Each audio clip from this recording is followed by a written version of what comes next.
Canada has ordered 20 million doses of that vaccine, the Oxford AstraZeneca vaccine, but unlike 13 other countries, Canada has not licensed it to produce it domestically. Now, yes, the vaccine is not yet approved here in Canada, but it was approved in the EU last Friday. It is already being used in a mass level in the UK, India, and Mexico. Should Canada have done more to secure its own supply line? So lots of questions. MPs are here to debate that. The Parliamentary Secretary to the Minister of Procurement, Steve MacKinnon, joins us again. The Conservative health critic, Rempel Garner, joins us. And the NDP transport critic, Bachrach, also joins us. Good to have you all here. Steve MacKinnon, let me start just with the EU and concerns about the export controls. I appreciate the Prime Minister has been reassured by the CEO of Pfizer and Moderna and the President of the EU that the export controls would not hit Canada. But European countries have their own domestic issues. Germany, for example, has a huge shortage. And Canada was not on the list of exempted countries. So how do you trust that Canada won't be exempted? Why wasn't it in writing? Well, good evening, Evan, and thanks for having me on the program. Of course, we continue to work extensively with our friends, allies, partners in the European community to continue to secure the vaccine supply. We have, as you pointed out, received the highest possible level of assurances from the EU President.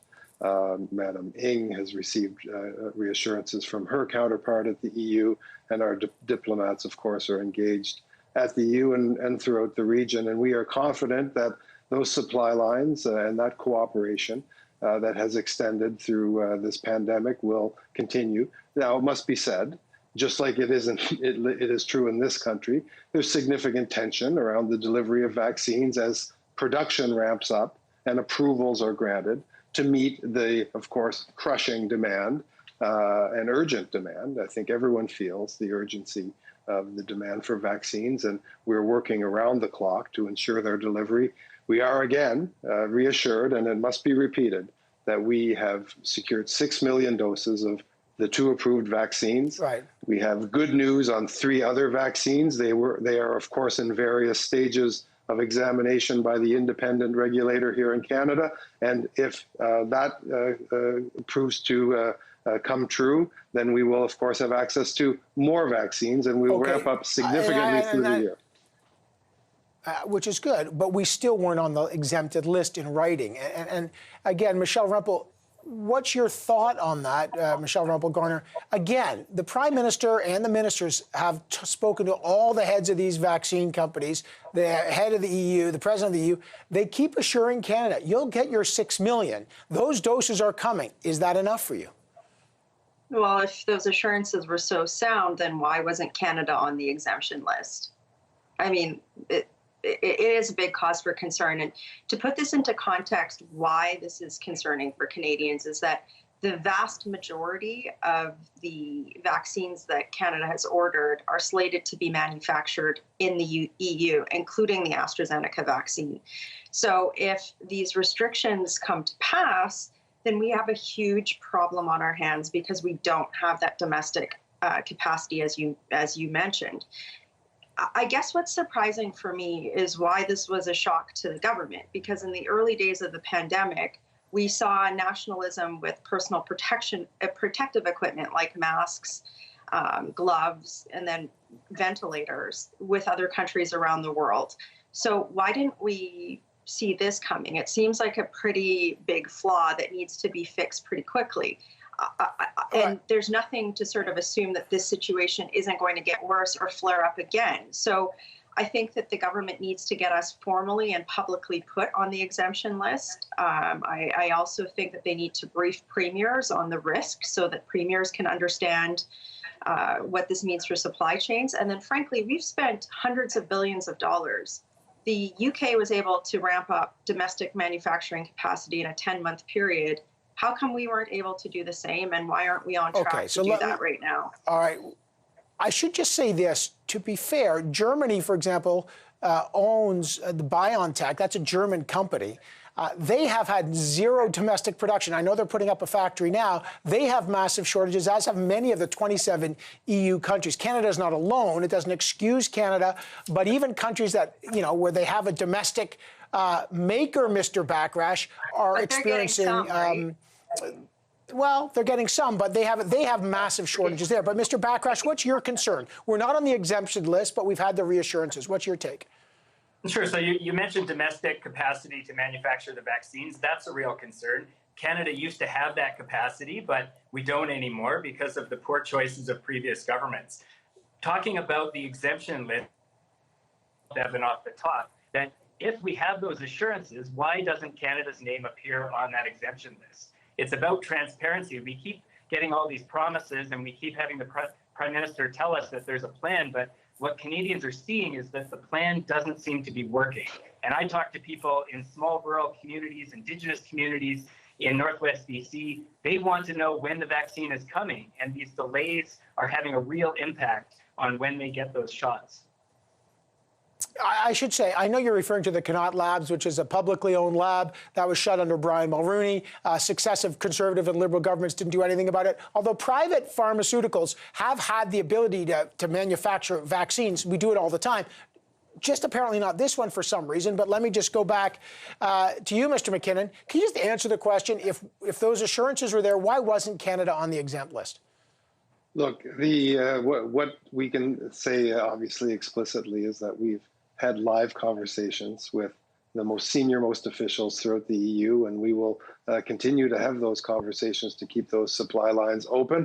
I can't explain EU diplomatic tracts, but what I can explain is that the government has been on top of this issue, and we are continuing to receive every possible reassurance that our vaccine supply will be uninterrupted. But if I may, on the issue of domestic production, I think it's important to point out that this government has made some serious investments, not just in biomanufacturing, so the ability to produce vaccines, but also in the manufacturing of therapeutics. And that is in a Vancouver company, I believe, called Abcelera.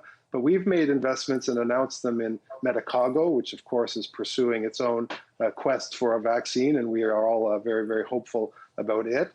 We've invested in the National Research Council's facility at Royal Mount in Montreal and a facility in Saskatchewan, which we obviously have hope for as well. So I don't think it's fair to characterize the government's efforts on biomanufacturing as having not yielded results. Sir, to be fair, the National Research Council, you did invest in there. You turned down a Calgary-based company that wanted to use it, to repurpose it. Your government said in November we would be producing vaccines. It never happened. So I know there was an investment, but it hasn't turned into any production. But go ahead, Michelle Rempel, Garner. I was going to say the same thing. I mean, I think it's kind of ridiculous to say, well, we've spent all this money, but we got nothing for it. I mean, that's pretty irresponsible. We know for a fact that the government has not been able to see through expenditures and actually turn it into domestic production capacity for the types of platforms that these new vaccines are manufactured off of. There's a huge boondoggle that happened within the NRC that I'm sure is going to come to light, even more so in coming days and weeks. But I think what Canadians who are watching this tonight want to know is when are we getting those vaccines? And we don't have assurances right now, and that's very concerning. Well, I just gave the exact assurances that you're just referring to. But we're not on the list. Nonetheless.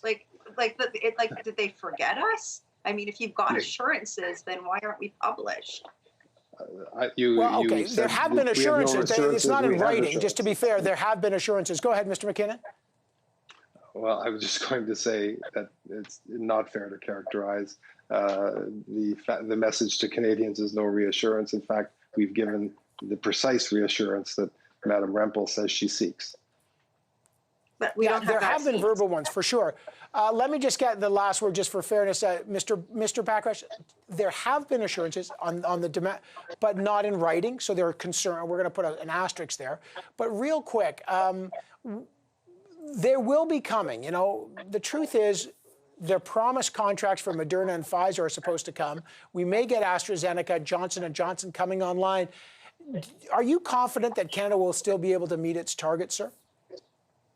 There's some real concerns, Evan, and the delays in getting the vaccine just over the past couple of weeks have really made a lot of people ask whether the plan that we keep being promised is going to work is actually going to deliver for people across the country. Here in Northwest BC, I'm fielding calls all the time from seniors, from people who want to know when that vaccine is coming. And the delivery of the vaccines has been slowed down considerably. We're hearing that from the provinces. We're hearing it from regional health authorities. That's a real concern for people. And more than promises, what we need is actual validation and transparency around the government's plan so that we can have that confidence that Canadians deserve that we're going to get the vaccine on time.